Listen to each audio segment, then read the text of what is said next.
It's not a journey for the faint of heart. These thrill seekers are embarking on a multi-day excursion into the Panamanian jungle through the Darien Gap. A few dozen miles away, another group are attempting the same feat. Rather than adrenaline junkies, these are migrants. The two camps will rarely come face to face, and they often have vastly different experiences. The Darien is the only missing section, or gap, on the Pan American Highway that stretches from Alaska to Argentina, and it's dangerous. For decades, only the most intrepid of travelers ventured into this once impenetrable jungle, but in recent years, it's also become the site of humanitarian catastrophe. We are from Ecuador. We're going to the United States, this man says. He says the trip is going well, with God's blessing. From as far as Afghanistan and China, 250,000 migrants attempted to cross the difficult terrain in 2022 in hopes of reaching the U.S. border. Visa restrictions block them from entering countries any closer. At least 137 of those migrants died or went missing while making the trip, including at least 13 minors, according to the United Nations. Money and resources separate the tourists from the migrants. Tourist packages can range from a few $100s to a few $1,000s per person, and can include medical care, satellite phones, appropriate equipment, and a cook.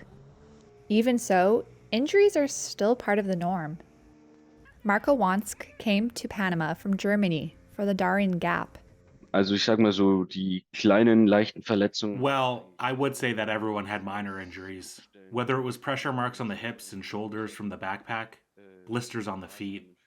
After a while, many got tropical ulcers, which is a fungus that affects the feet and then bursts open. That's very painful. There was a participant whom we had to carry out on the last day because she could no longer walk. Migrants often get a lot less for their money. One migrant from Venezuela told Reuters she paid $4,000 for a guide who abandoned her and her 4 children and mother-in-law just 2 days into the trek. The global adventure tourism market topped $680 billion in 2021, according to the Adventure Travel Trade Association.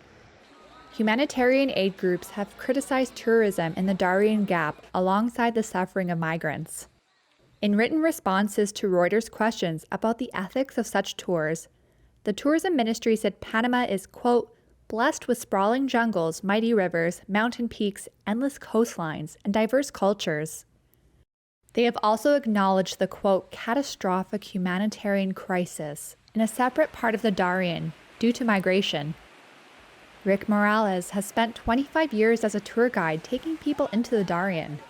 He said he plans his routes to keep these worlds apart. We're in one area of the Darien, and this activity happens to take place in a completely different area of the Darien. So that's that.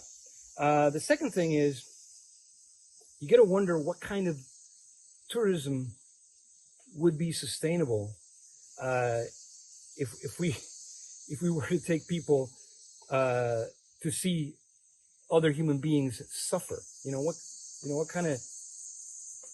kind of activity would that be? I mean, that's sick. It's pretty morbid. Panama says it has stepped up efforts to stop migrants from crossing the jungle, but the number of migrants heading to the Darien continues to rise.